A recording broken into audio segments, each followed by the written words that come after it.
Welcome to the Holistic Wealth Podcast. I'm your host, Keisha Blair, wife, mother of 3, author of Holistic Wealth, and founder of the Institute on Holistic Wealth. The show will showcase various experts in the key pillars of holistic wealth.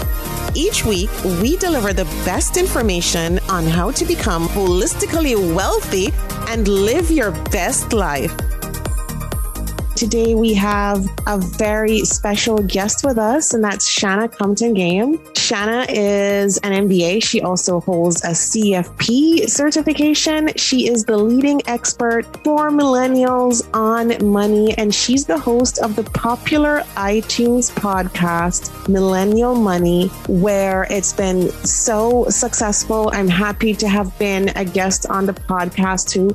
Shannah, welcome to the show. Thank you so much for having me here. I'm so excited. I'm excited to have you here too, because, you know, we've had those conversations back and forth before I actually launched, and I've had you in mind from day one. So I'm glad we got this done. And I just wanted to ask you, because I know we're going to be talking today about the business of podcasting, but given your wealth of expertise and the fact that so many people are struggling with financial issues during COVID-19, I just wanted to get your quick tips for people who are struggling with their finances right now. Anything top of mind, Shannah? Yeah, I mean, there's so many things. I think the first place just to really start with is giving yourself grace.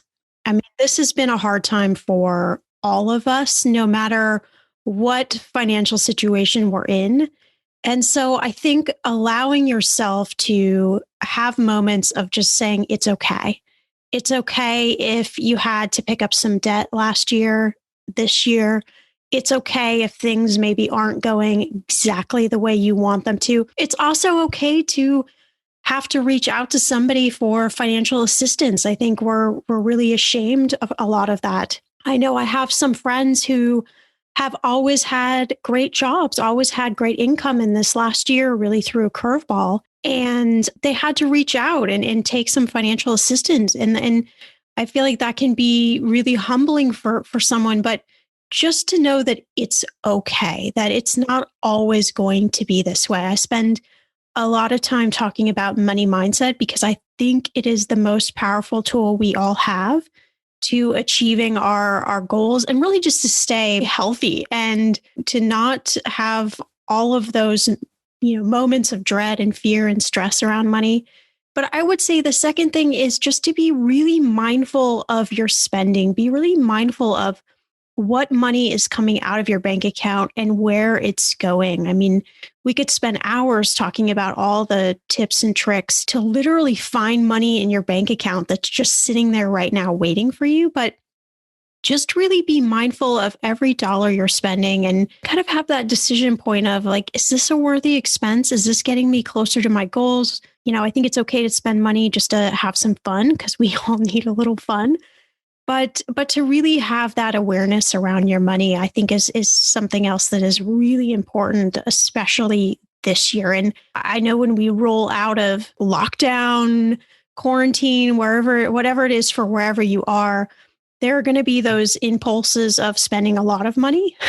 So really rooting in, what are your goals? What is the vision for your life? And how do these expenses really fit into that puzzle? I think is another really important thing to remember. The money mindset is a huge thing. As you know, like I talk about the holistic wealth mindset a lot. And as you were talking, there were so many things that were coming back to me, both from not only the book, but, my own personal experience, because it's so true that we have to be mindful about what we're spending on and if this is going to add to our holistic wealth bank account or not, and how far is this going to get me on my financial goals? And every single day, it challenges us to be mindful of that. It's so funny. I was telling you that I have my kids at home. They've been doing online learning, and I promised them last week that today we just take them out just for a spin, just to even get them like a burger or something. And they said to me, they actually said to me, they're like, oh,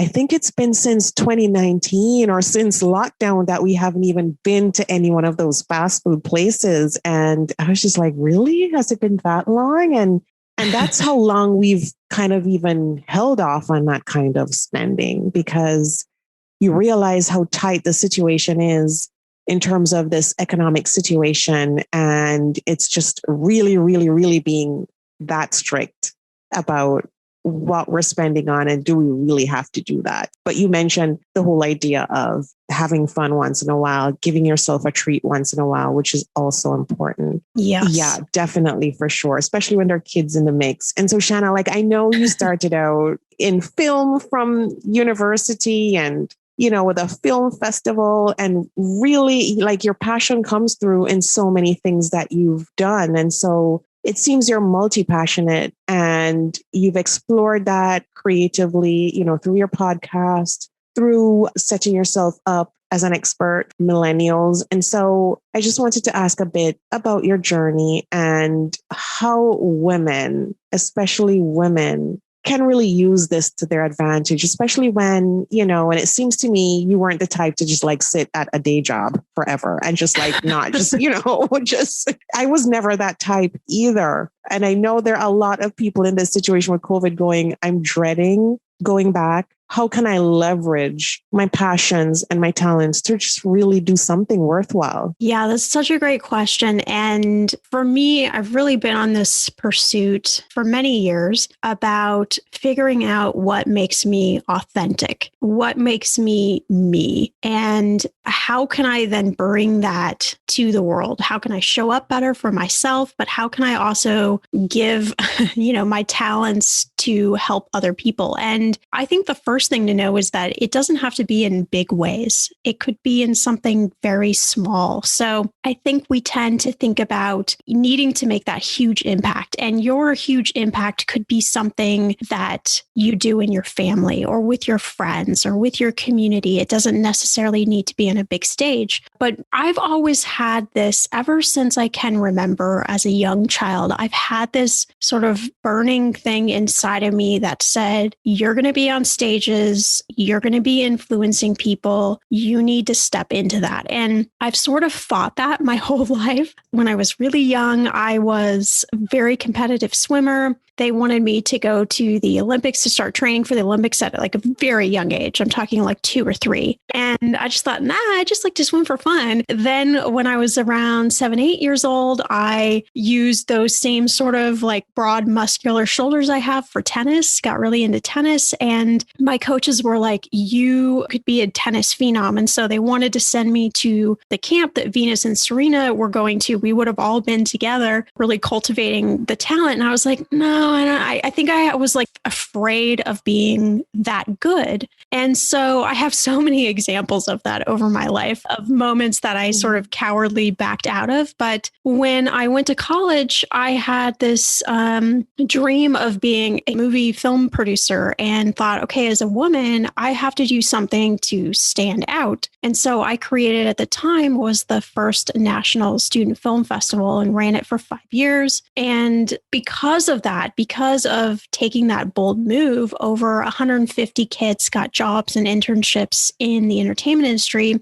Many of them now are like big time actors, directors, editors, you name it. But that's an example of me very nervously stepping into something that I felt called to do. And I've tried to do that my whole entire career, even though there is not a straight line. I got my MBA, I got my CFP, I started practicing in finance and realizing that really the call for me to be creative was where I feel like I should be. And that's really where my podcast got born out of. And again, it was just an idea that I had like on a Friday, and on a Monday, I launched the podcast, and that was 6 years ago. And, you know, we've had 15 million downloads in the time. It's a fully functioning business, but more than that, it's helped change people's lives. And I think that's really important for me to remember and connect to that me getting on a microphone speaking is helping somebody else. So again, I would just say, you know, really figure out like what makes you excited rooted in life? What makes you feel really authentic?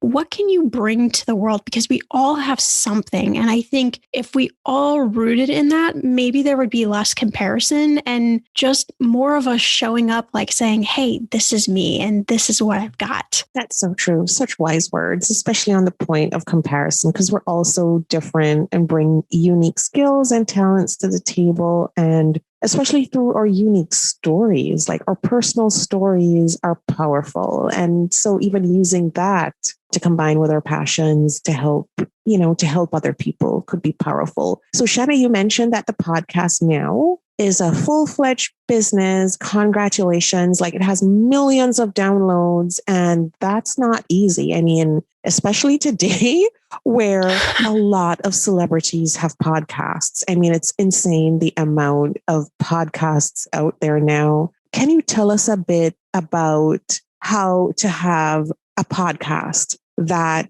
lends itself to being a full-fledged business, which is just amazing? How does that happen? And how do you even begin to put in place the necessary things that you need, to reach to that point? Yeah, I wish I could say that I had the magic crystal ball formula for success. And I get asked this question a lot. It's a little bit of like a head scratcher for me, but I'll tell you a few things that I've really discovered. I think one is you got to know who you're talking to. So if you're starting to create a podcast, you got to really create in your mind, who is that like ideal person that I want to be listening to the show? What do they like? What do they do as hobbies? What gets them excited? What topics would they want to hear? And granted, you're making a lot of this up, you're making assumptions, but that helps then direct everything about your podcast, from the name of your podcast to the description, to episodes, to who your guests are. So I think getting really clear of who you ideally want to speak to is really important. And so many people are like, well, I just want to speak to everybody. But that's a really wide niche. So, getting a little bit more narrow, I think, is really important. And then also figuring out, again, what are your strengths? What are your talents? What could you really share that is valuable to somebody else? Like, if you look at the data around podcasts, people largely, like, I think it was like 88% of people tune into a podcast to learn something. There are, of course, all of those celebrity podcasts, and really they could just, I think people just push play on their podcast player just to hear people talk on those types of shows. But the large majority of people, they actually want to learn something. So can you teach them a little nibble, a little something in each episode that can either brighten their day or help them on their journey? That is what's going to keep people coming back to your show. And that's what's going to keep people sharing your podcast around to other people as well. So I think podcasting is still in its infancy. When I started 6 years ago, that was before podcasts were really what they are now. So I was fortunate enough to be able to be featured by iTunes and have like a top 5 podcast for months. The only way that was possible was because it was at that point in time. But it also was at a point in time where I didn't really have to have a strategy, and I didn't have one. I was just like, wow, people are tuning in to hear me babble about money. Okay. But now I think you need a little bit, you need a little bit of a strategy. You need to know who you're talking to. What's your point of view? Like what makes you either really frustrated about the topic you're talking about, excited about it? Like, what is your unique point of view? Because again, that's what people, they need to connect with. I think the cool thing about podcasting is it's like you're able to listen in on all of these conversations. And so if you can make people feel like they are sitting right there with you, hanging out with you, I have found continue to be engaged, tell their friends, and just keep coming back for more. That's amazing. And that's great advice, especially around being authentic, having a point of view, in terms of what gets you frustrated or what gets you excited, because we all have those pain points in life. And, it's always good to hear those around us who, share those views and can bring possibly even another viewpoint to the table. So Shannah, do you remember the turning point in your podcast when your downloads or your number of subscribers just exploded? Or was it just like a continuous drip, like a slow and steady organic increase? Or was it due to for instance, getting some media exposure or... Yeah, I think that the first year I had no idea what I was doing. And that was just a kind of continuous drip over and over again as I got better, as I really honed my episodes, as I honed the guests I was having on the show. So the first year for me was just it was just a testing ground. The second year was where I started to get a little bit more serious. And I really did then chase after guests. I started to think about episodes. I started to think about what would hook somebody in an episode. And then, the structuring of the show, I started to think about segments. How can I make my podcast feel like a show, feel like it had some sort of structure? And so I really just pulled it all apart and started to put it back together again. And that really started to change things. Then I started to be really poignant about asking people, share this episode right now with 3 of your friends that need to hear this. And I started to be just, again, really deliberate with my calls to action. And because I think it's really easy to just say here's my episode and not really direct people. So I started to really direct people certain ways. And then I think it's just a little bit of podcast magic. When you start to have all of those pieces kind of come together, people start sharing, people start talking about it, the media starts to notice it a little bit. The beauty of my show is that it has grown almost 100% organically. I've not bought any, ads. I've not totally chased after media. It's just stuff that has kind of come to me. And it's been through the process of just being really consistent with the podcast and being really deliberate. But I would say too, when I really started to change my thinking around money and started to say, okay, my point of view is that money touches all aspects of our lives. So we need to have all of these different conversations. And I started to really spread out what kind of guests I had. I mean, we've had Michelin star chefs and musicians and authors and money experts and you name it, all sorts of different people. And that's what I hear back a lot from listeners is there's always a variety of topics. People ask me, how have you thought of 675 different topics about money? I haven't. I've twisted them. I've had different angles about topics, but it's just not always just about the strategies around money. So again, I think one of the most powerful things you can do is start thinking about your podcast like a show. How can you put it together like someone's watching a half hour or an hour show and entertain them? Because that's what they're also tuning in for. And for me, that was probably the biggest shift when I did those things. That's when the numbers really started to double and quadruple. No, really good advice. And so Shannah, I just want to ask about monetization because, people start out and they wonder at what point then do I get to monetize this? Can you remember at what point you started to think, okay, yeah, I think this is good for monetization now? And how did you go about monetizing it? And as you mentioned, now it's a full-fledged business. And of course, I'd love to hear about that because that sounds amazing.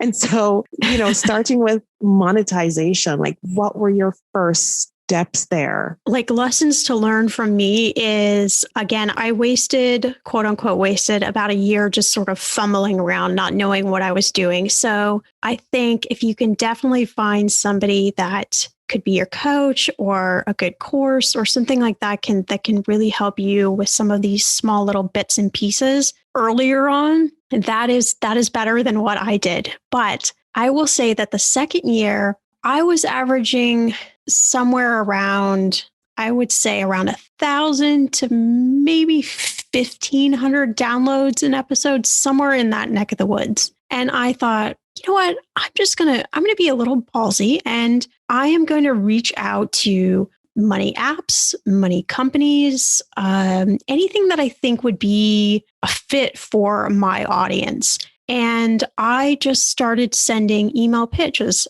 I am the host of this podcast. I have X amount of episodes under my belt. I never talked about my numbers. I just said I have X numbers or, numbers of episodes. Here are the guests I've had. I have a great audience. They love whether it's a new money tool or new, whatever company I was pitching, I would just sort of spin it and say, I would love to have you. We have one spot open for, for a sponsor for 4 episodes this month or 2 episodes, whatever sort of came out of me. I'd love to get your company on board. And sometimes we would do like a series. I would say like, okay, I'm going to do a how-to money series and then go out and find a sponsor for those episodes. And I was really shocked, the fake it till you make it, I think is really real.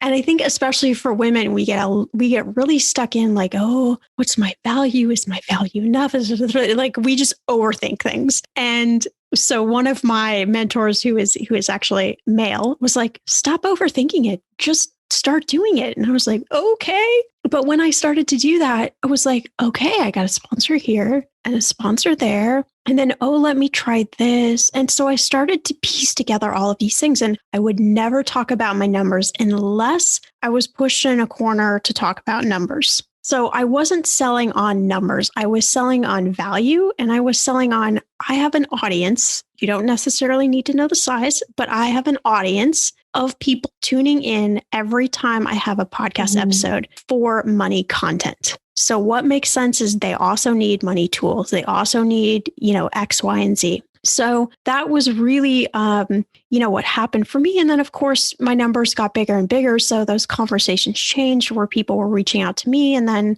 the 2017, I think I was approached by a podcast management house called Wondery and became part of their network. And so they did all of the kind of, selling behind the scenes. And then I left them in 2018 and went with another podcast network that I absolutely am in love with. And so they do a lot of that. And then I can also go chase after my own deals. But there are so many different ways to make money off a podcast. That's what I think is exciting. So not only could you reach out to companies that would want to get in front of your audience, you could also have affiliate offers, just like how a lot of bloggers make money, right? You could become affiliate, and every time a listener goes and makes a purchase, you earn money off of that. You could start a Patreon channel or some sort of subscription-based value-added option for listeners. You could have a course. You could have workshops.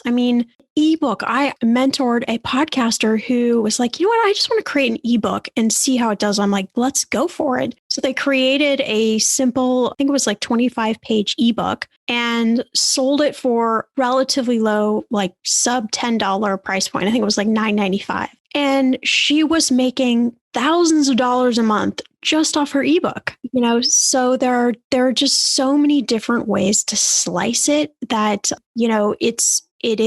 you're fully capable of earning money off your podcast. And I think you should, because we all put out valuable content. And just like TV shows make money off advertisers, we should be able to as well. Yeah, no, for sure. Podcasting, as I've come to realize, is a lot of work, and it has a lot of production value, especially when you want to get it done right. And, and so like my husband, for instance, he has a big film background and he's always just obsessed with the audio, so much so that we've had to scrap whole episodes because he just cannot put out anything with subpar audio. And so I've just been like, wow, this is so much more than just putting out a blog post. It's like quadruple the work of one blog post, I think. And so absolutely, I honestly think people should definitely be able to earn from that. And so, Shannah, after you started your email pitches to potential advertisers, did you then make it more of a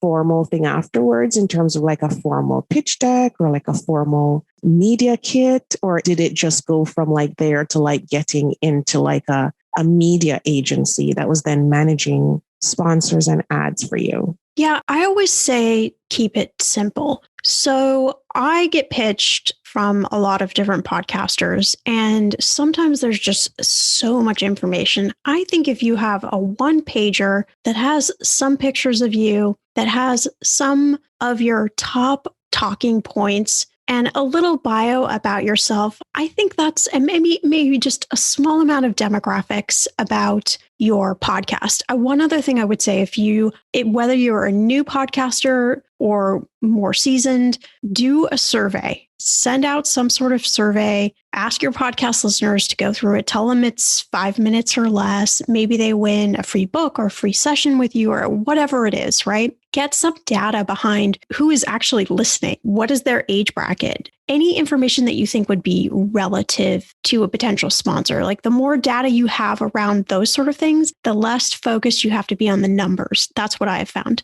But I think you create a one sheet about yourself, and that's what you use. Now, I would say that every potential sponsor where I deal directly one-on-one with them requires something different. Some people haven't wanted to see anything. They just listen to the show and want to be a sponsor. Some people have wanted to see a little bit more, and then a little bit more, and then a little bit more.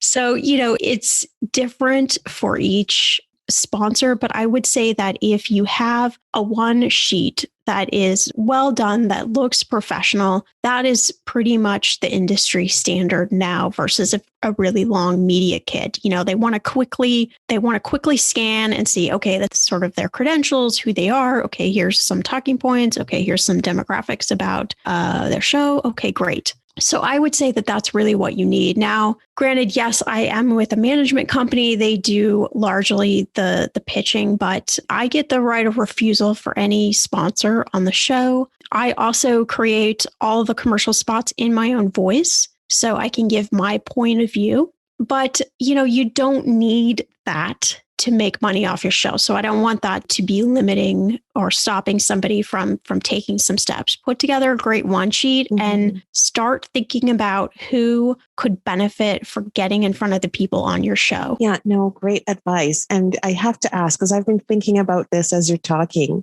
and I'm sure some people listening and are like, I wonder how I would know, for instance, what to say to a sponsor in terms of what to charge. How did you come up with that? Did you get that sort of information from like a mentor, a coach? Did you just do your own research to find out what the going rates were? How did you craft that whole?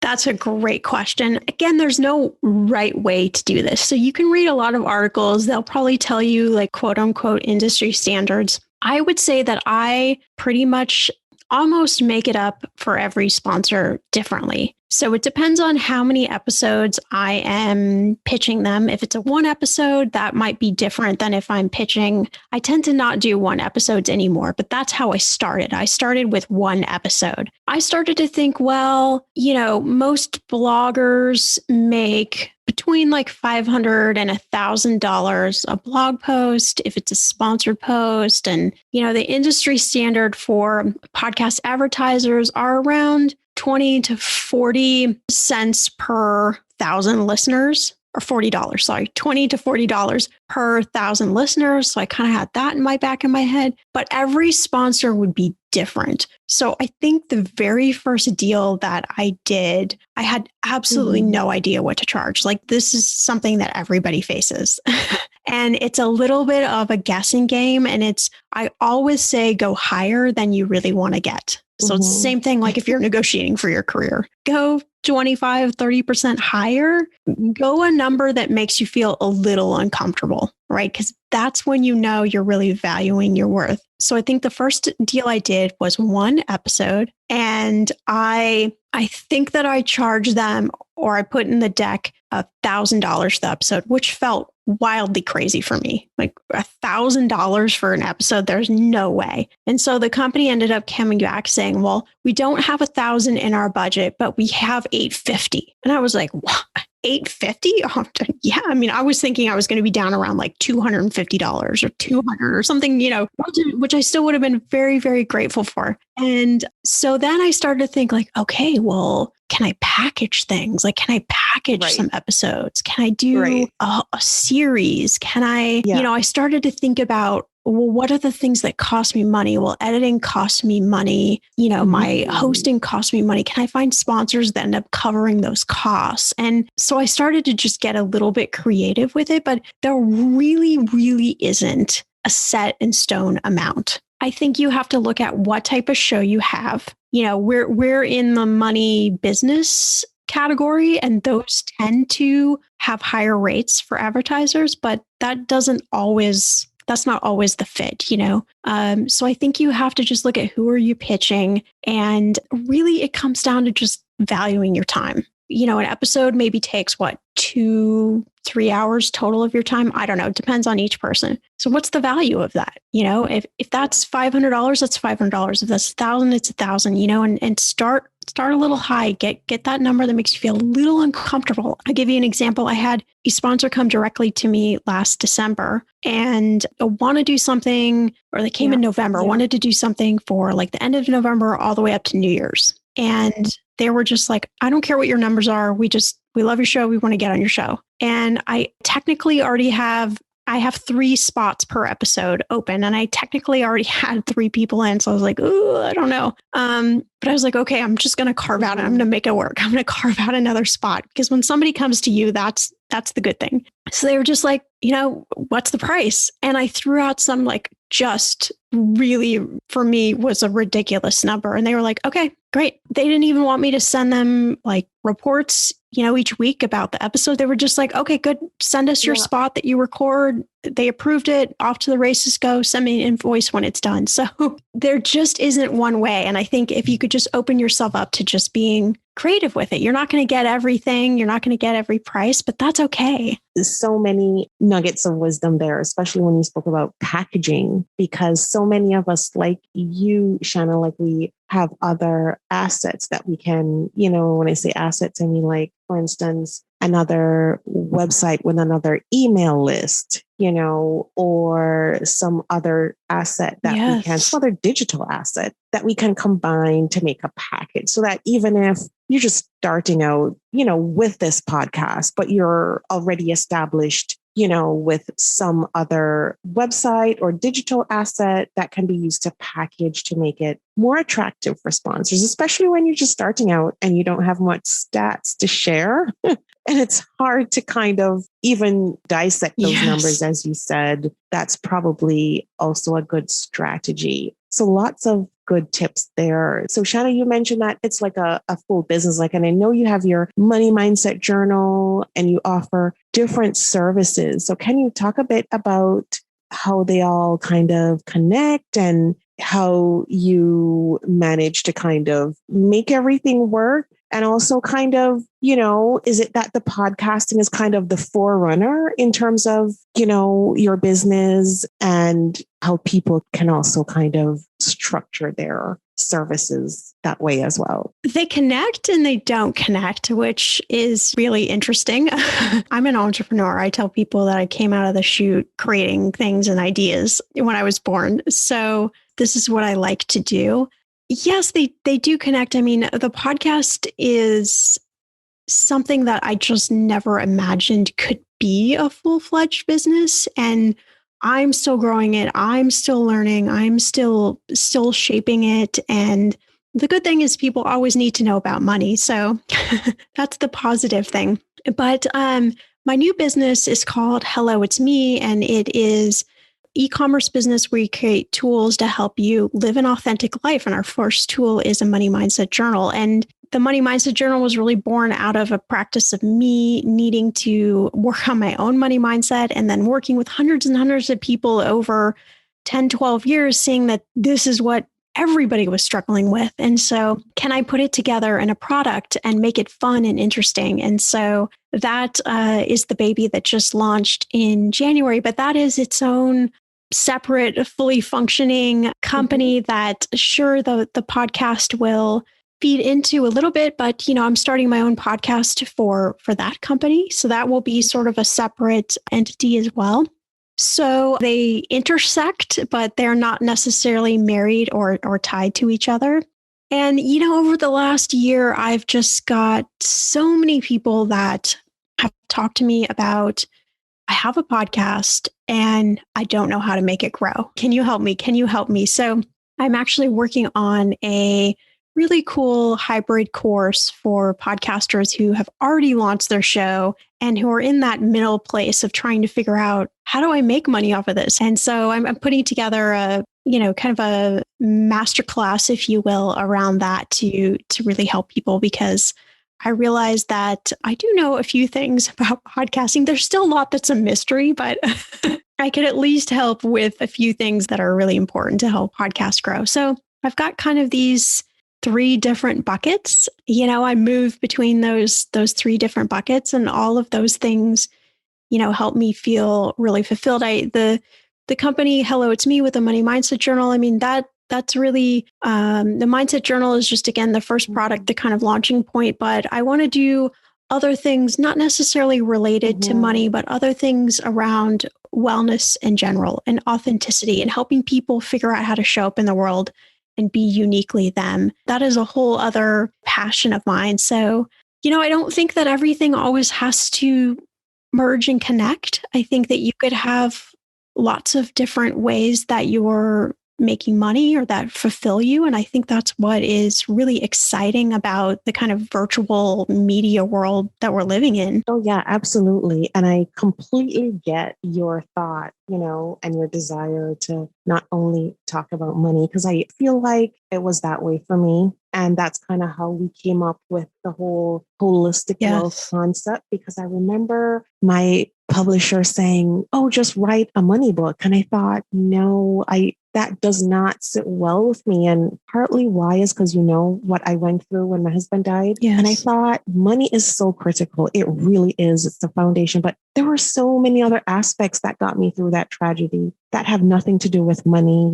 Those relationships, the people around me who supported me, wellness in general, and what I did with my time and my mindset, which was like huge for getting over setbacks. And so absolutely, and even on social media, sometimes the post that I'm more drawn to write about is, as you mentioned, is showing up in the world how you want to be and being authentic 100%. And really sharing. Exactly. And so I know sometimes I feel like I kind of disappoint my audience when I'm not constantly talking about money, but I really feel that within each of us is that spark, that purpose that we all have and that we were put here for. And whether it's to share money lessons for sure, but it's also just finding, as you mentioned, finding that voice and that authenticity and being able to impact the world. So that resonates with me very highly. And so, Shannah, like I shared this free quiz that I developed with you, and you read the book Holistic Wealth, so you know where I'm coming from. But I feel like, if people can start to really identify their own financial identities and just really think about becoming self-aware and so that, they can advocate for themselves and, make their own money decisions with confidence. And I think it will go a great deal in terms of us being able to be more confident. So I know you took the quiz and I'm dying to hear your results. So can you share with us kind of your thoughts and your results around the quiz? Yeah, I think the quiz was so much fun to take. There are a couple of questions where I went to push one answer and then I was like, okay, don't lie to yourself. You're really the other one. I'm just like, this is crazy. Like, I'm a money person and I'm trying to rig the system. Yes. I'm like, okay, I know what you're going to spit out at me. But I think that's fun. It's fun. It's just fun to think about money differently, above and beyond numbers. And that's what you do so brilliantly. And that's what I love you as well, is that you help people root into more than just, because it's so much about, the numbers and the checklist. Are you doing these 10 things with your money? And that's just, I think really tarnished our society because it's just not that way. So anyway, it was just really fun to do the quiz and to think about the questions, and I'm probably going to get it wrong saying it, but I was a maximalist. Okay. I was like, I know I'm going to say I was a maximalist, which I think I could have gone several different directions, but I'm definitely a risk taker. If I had, $5 to my name, I'd be like, I'm going to put $5 in and I'm going to try and grow something or create something, or that is just me, which, is why sometimes my savings isn't as big as I would want it to be. But I'm always like, let's see what we could grow. Let's have fun with it. So, but then I also have a side of me that's like, I don't want to part with money. What if I need it? And so I'm kind of this duality of total risk taker. And then on the other side, just like, full on breaking out into sweat, panicking over, should I do it? But, being an entrepreneur, I probably don't have as big of a 401k as somebody who's worked 20 years in their career, but I'm okay with that. And what I love about the quiz is it really made me think about the life I want to live and the vision of life that I have. And I think we all need that, because once you figure out that, this, then you can figure out, okay, what are the tools to help me get there? But instead we all try to like, well, let me use the tools. It's like, no, but maybe that's not the right one for the life that you want to live. So especially last year has taught me a lot about myself, a lot about how I want to live life, and that I actually have a choice and that I need to direct my money more in that direction. So, but it was a lot. I had a lot of fun with it. That's amazing to hear. And you're right. It's so funny. I think we're kind of the same, because while I was doing it, and my husband is convinced I'm a maximalist, but I rigged it. And so I'm like saying I'm a risk taker. He's like, yeah, no, you're the maximalist. And I kind of know some of your kind of lifestyle, love to have. I know you love travel and adventure, and I see you on your boat and I see those pictures and I'm like, yes, that's exactly me too. Like I love travel. I love experiences. I love seeing the world. And so I have this special place deep in my heart for the maximalist. So even when I was, crafting this, I'm like, oh, the maximalist. I love, that person who thinks bold and larger than life, and has like this big heart too, which I think is the maximalist, wanting to see others happy and, willing to go the extra mile to spend, whether it's family members or kids, to make that happen for them. So I feel like I have an affinity for all of them, because I hear what you said about feeling anxious, especially during COVID-19, because there's some times where I thought, I wonder if I'm the anxious spender, because there's some days where I'm just like, oh my gosh, like it's COVID-19 will do that to you. But I know that each of us deep down kind of have this one that we're kind of more aligned to, and it's kind of more aligned to who we are deep down, when kind of like there's no pandemic, when there's no, right. And so, because I've had people come on the show and they've said, can we have like a subcategory, like where, especially the entrepreneurs, they'll say, but we're all risk takers because we're entrepreneurs. That's who we are. But for the ones who've identified as minimalist or maximalist, they've said, yeah, definitely I'm kind of both, because, I've started this business. I'm obviously taking risk. And so I wanted to follow up to ask you too, Shannah, with a maximalist financial identity. If you see that, how do you see that play out in your day-to-day life and even with your business? When you took the quiz and you thought back to like, yeah, that really is me. Is there anything that kind of stood out about the maximalist that just quickly came to your mind? Like, yeah, this is really it. It's a wild world being an entrepreneur. So some days I'm terrorized and some days I'm extremely excited.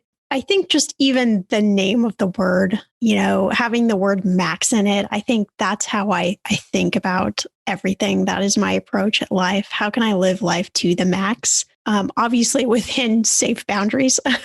But I think just, that it's okay to have big ideas and it's okay to chase after things. And sometimes the numbers don't always work out, and that's okay as well. I think, what I love about being a maximalist is just the journey has been crazy, not straight at all. And I think that's just what makes me me. Absolutely. And that's so great. And it's so great to be self-aware and to accept it and to be like, okay, I know this is me. I just need to put, XYZ things into place, but I'm being authentic because I really think about things in bold terms. And I mean, Shannah, you've done well. You've grown your podcast into millions and millions and millions of followers and downloads. And so I honestly think that staying true to yourself, and thinking about how can I do this to the max, or how can I do this in a big, bold way has served you. And I'm glad when I have these conversations, especially with female entrepreneurs who have said, yeah, like authentically, this is it. And this is how I think. And this is how I do it. It will help so many other people to kind of embrace who they are and go forth into the world and kind of channel that into something special. So I am so happy to have had you on the show today, Shannah. It was amazing. I could talk to you all afternoon, by the way. So I know it's getting to the top of the hour. So can you tell our audience where to find you, your website, social media? Yeah, absolutely. Well, if you want to check out my podcast, it's Millennial Money on any podcast player. If you're interested in learning more about the Money Mindset Journal, you can go to helloitsme.world and find out all about the Money Mindset Journal. And you can find me on Instagram and Twitter at Shannah Game. Okay, great. So thanks for being on the show today, Shannah. It was amazing having you here. I've learned so much, and I'm sure the audience has learned a lot too. Thank you so much. Thank you. Thank you for joining us this week on Holistic Wealth with Keisha Blair. Make sure to visit our website, KeishaBlair.com, where you can subscribe to the show on iTunes, Spotify, or via RSS, so you will never miss a show. While you're at it, if you found value in this show, we'd appreciate a rating on iTunes, or if you simply tell a friend about the show, that would help us out too. Are you a member of the Institute on Holistic Wealth? If not, what are you waiting for? Go to instituteonholisticwealth.com/memberships to choose your membership plan and join. As a member, you get so many perks. Free worksheets, advice, coaching, and a member's workshop to design an intentionally designed life. You need to figure out your life purpose? Take the Build Your Life Purpose Portfolio online self-paced course. You're struggling with all your money decisions? Take the free financial identities quiz and then take the course. You recently had a breakup, job loss, or experienced the death of a loved one? Take the Holistic Healing course. You need an overall plan to achieve holistic wealth? We will help you figure out your holistic wealth blueprint. And of course, if you want to start making money by helping others achieve holistic wealth, become a certified holistic wealth consultant. Regardless of what career you've got, the Institute will show you how to increase your income and walk in your purpose. The sooner you join, the sooner you start to achieve a more holistically wealthy lifestyle. And you're going to want to stay for a very long time. So go to instituteonholisticwealth.com/memberships to join. If you haven't read the book yet, pick up a copy of the award-winning, best-selling Holistic Wealth 32 Life Lessons to help you find purpose, prosperity, and happiness.